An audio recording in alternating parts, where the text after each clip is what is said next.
Entonces,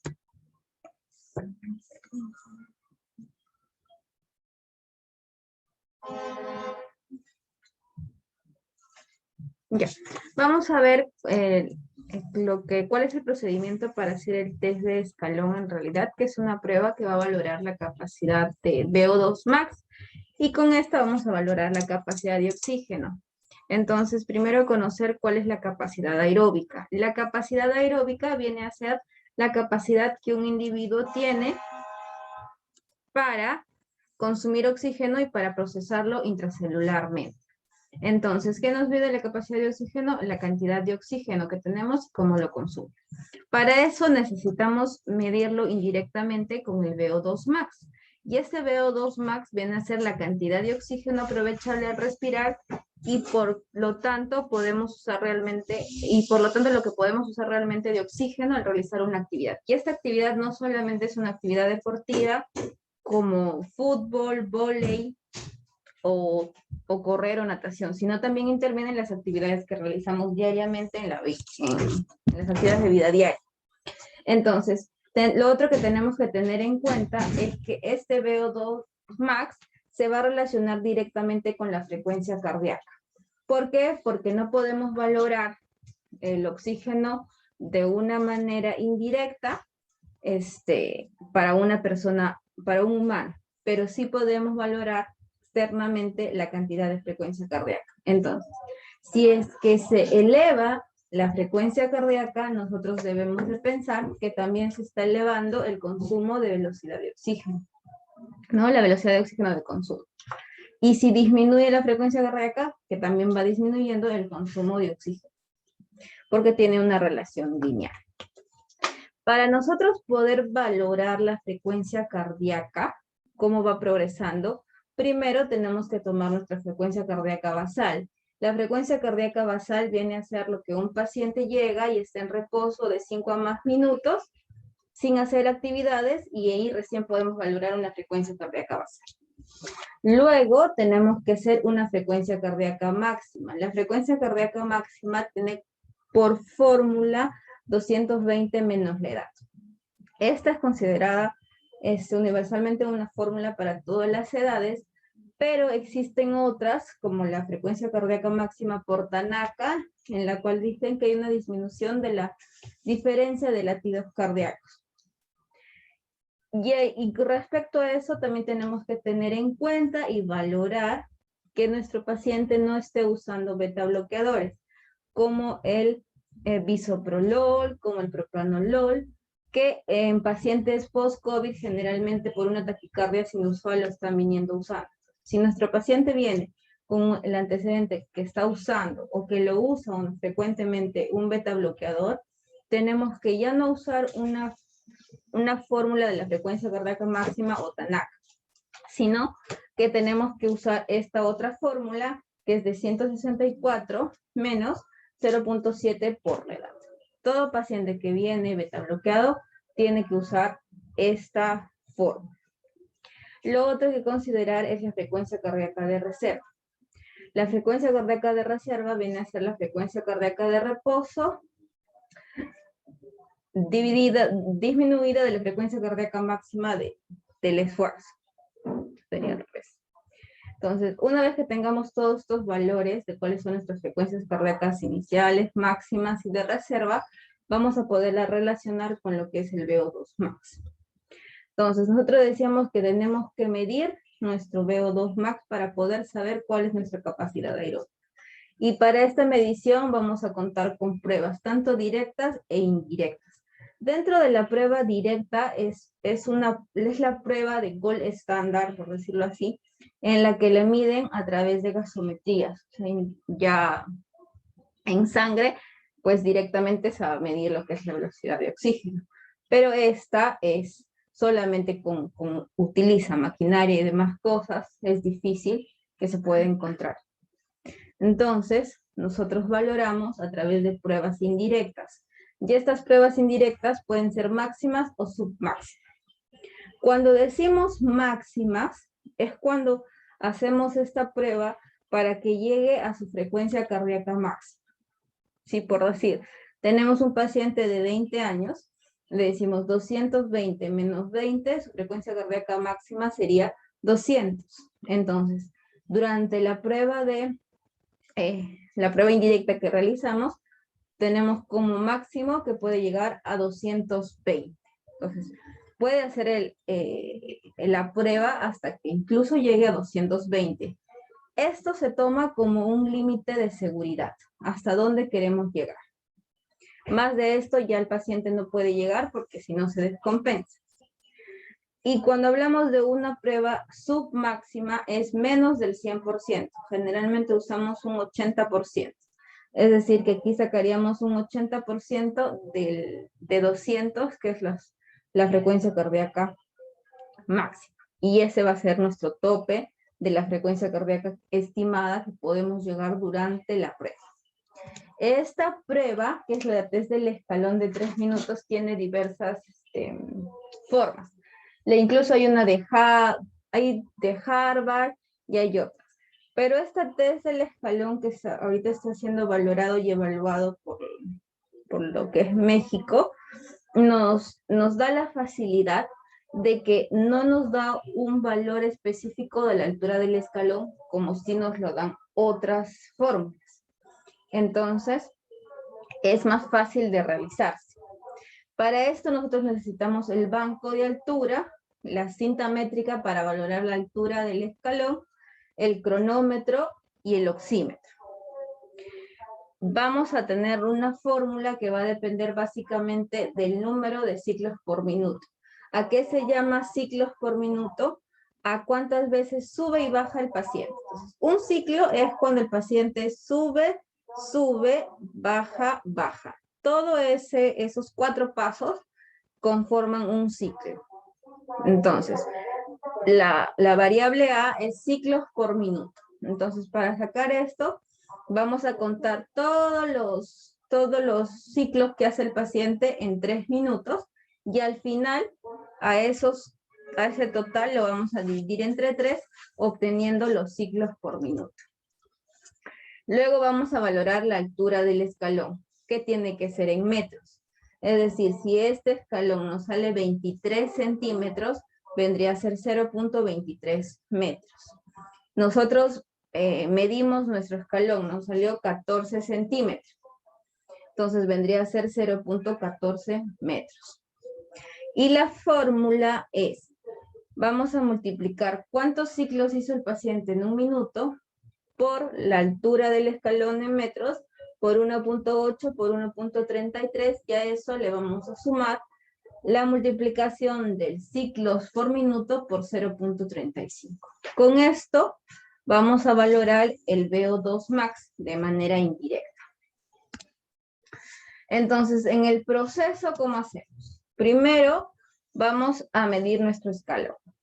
Luego, vamos a controlar la frecuencia cardíaca basal, la presión arterial del paciente, la saturación de oxígeno, el Bord-Disney y el Bord-Fatiga.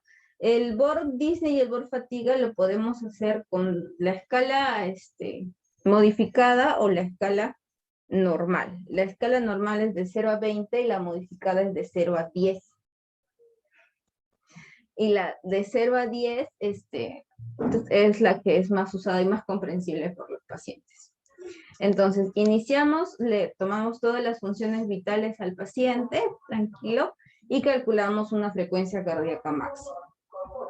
Luego, con la fórmula de 220 menos la edad. Entonces, por ejemplo, decíamos que nuestro paciente tiene 20, nuestra frecuencia cardíaca máxima vendría a ser 200. Es hasta dónde podemos llegar de frecuencia cardíaca, exagerando, esa es la máxima. Pero como nos vamos a trabajar con una prueba submáxima, vamos a sacar el 80% de esa frecuencia cardíaca, que vendría a ser 200 por 0.8, que saldría 160. Entonces, la frecuencia cardíaca máxima que podría llegar el paciente sería 160. Es una frecuencia de seguridad para que no le pase ninguna hipotimia, hipotensión o taquicardia inusual, que no le pare al paciente.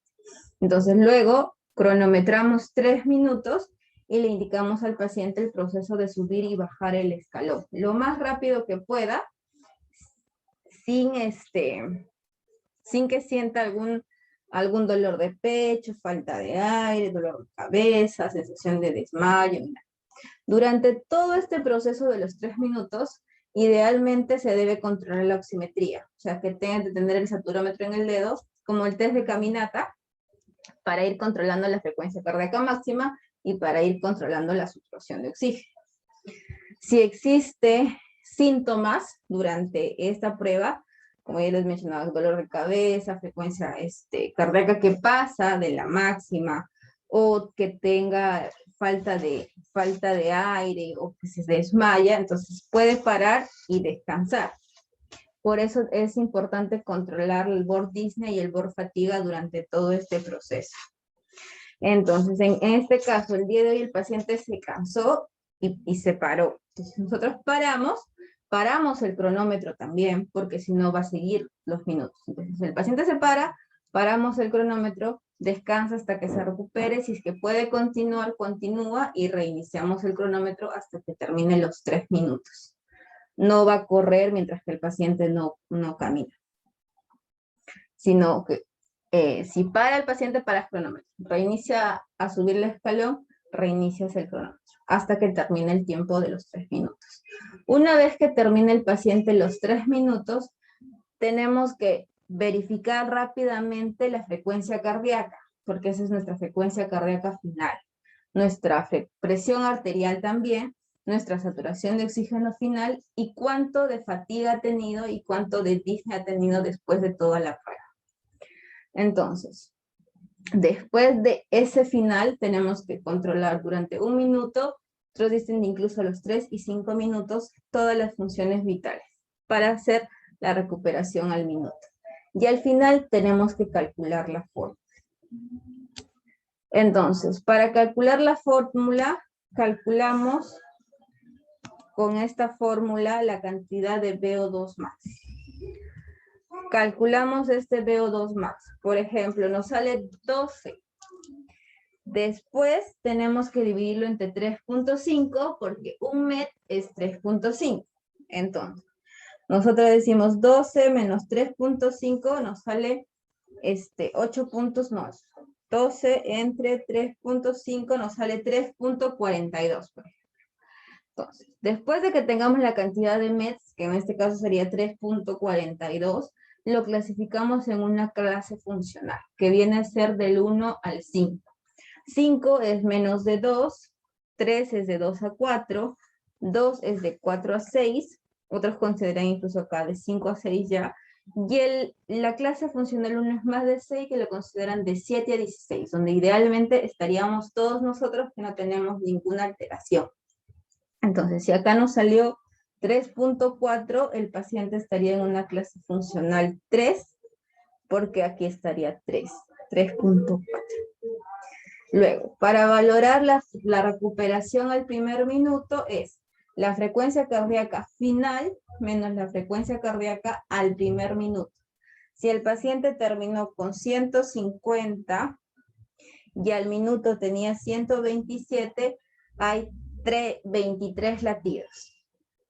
Entonces, para que nosotros consideremos que esta recuperación al minuto es adecuada, tiene que tener más de 12 latidos de diferencia. O sea, que en un minuto el paciente ha bajado la frecuencia cardíaca. Si el paciente, como les digo, la final tenía 150 y ahora tiene 127, durante el primer minuto hay 23 latidos, que sería más de 12 latidos. Por lo tanto, ha tenido una buena recuperación al minuto. Es decir, el corazón se recupera rápido después de un ejercicio. ¿Y cómo nosotros lo escribimos o lo ponemos? Entonces ponemos que el paciente termina la prueba a los 3 minutos. Si no termina a los 3 minutos, paciente culmina la prueba a los 2 minutos, al minuto y medio. ¿Por qué motivo? Por falta de aire, por cefalea, por lipotimia, dolor torácico, etc. O si no, paciente termina la prueba a los 3 minutos con una pausa de 30 segundos, etc. ¿Ya? Con una frecuencia máxima durante la prueba de 160, ¿no? Por eso es importante ver el oxímetro mientras realiza la prueba, porque la frecuencia cardíaca va a ir variando. Lo otro es el oxígeno, con un descenso de oxígeno en 2, 3 o no descendió el oxígeno. Si el paciente empezó con 98% y terminó con 96%, tuvo un descenso de oxígeno del 2%. Luego, lo recomendable es hasta 7, más de 7 ya no sé. No se debería, el paciente debería usar oxígeno al entrenamiento. Luego, recuperación de la frecuencia cardíaca al minuto. Decíamos que acá tuvo 23 latidos, y como es más de 12, está adecuado. Entonces tuvo una frecuencia cardíaca al minuto adecuada. Y ahí copiamos VO2 max, que pusimos 12, METS, que era 3.4, y nuestra clase funcional del paciente, que era 3. ¿Cierto? Entonces, ¿para qué nos importa estos METS? Porque de acuerdo a los METS, se le indican también actividades que pueda realizar, tanto en casa, como incluso al inicio de la actividad durante el entrenamiento. Por ejemplo, con 3.4, el paciente puede caminar a 45 kilómetros por hora. Y podemos empezar con ese entrenamiento e ir progresando, porque lo ideal es que llegue a unos METs de 7, que sería una clase funcional 1. Y para eso ya el paciente tendría que hacer bicicleta estática a 100 watts, ¿no? Y a una velocidad que va a depender. Entonces, subir, bajar escaleras, rápido, natación, hacer compras, etc.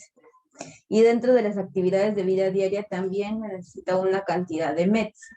Por ejemplo, para un paciente con una intensidad muy liviana de 3 METs, necesitaríamos para que haga trabajo sentado de oficina, vendedor, para que se lave, se afeite, se vista, trabaja de escritorio, conductor de automóvil. Entonces, este paciente tenía 3.4 METs, todas estas cosas los debería de hacer. Puede lavarse, puede afeitarse, puede vestirse solo, puede trabajar sentado en su escritorio, puede caminar, puede hacer bicicleta fija, sin resistencia, y calistenia muy ligera, o sea, su calentamiento, ¿no? Y de 3 a 5 es lo que prácticamente le vamos a trabajar. Sería, puede estar caminando, puede estar cortando el césped, puede hacer sus ejercicios de 5 a 6 kilómetros por hora, puede bicicletear ya en la calle, puede hacer también su calistenia más ligera. Y así progresivamente empezamos con un basal, y conforme el paciente va entrenando vamos progresando. Y al final le volvemos a hacer toda la prueba y vemos cuántos METs ha terminado y con cuántos termina. Entonces lo ideal es que termine con un 7. Entonces si el paciente termina con 7 METs, ya pues le indicarás actividades en el lugar que puede realizar alrededor de 7 METs y que lo mantenga para que no disminuya esa cantidad de acondicionamiento. Y eso sería todo lo que respecta a los METs.